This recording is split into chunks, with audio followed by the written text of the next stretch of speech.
ini dari seluruh masyarakat di Kabupaten Barat dalam bentuk bantuan bantuannya yang dibutuhkan oleh masyarakat Gayo sebagai dampak dari pertikaian kemarin, itu digerakkan oleh gereja, oleh GPM, gereja dan seluruh AMGPM yang bergerak untuk membantu masyarakat yang ada di Gayo. Ini daerahnya memfasilitasi. oke. Kerjasama dengan pemerintah provinsi. Artinya ini inisiatif seluruh angkatan muda dan klasis, kemudian dibantu oleh pemerintah daerah dalam hal transportasi, Pak ya. Oke, siap.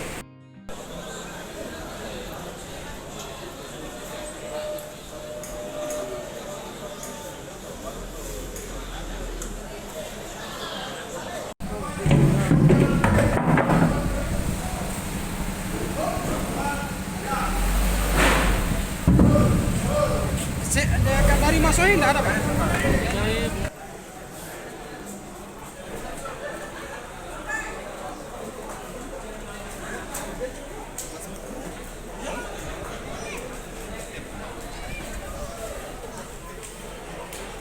Terima kasih sudah nonton.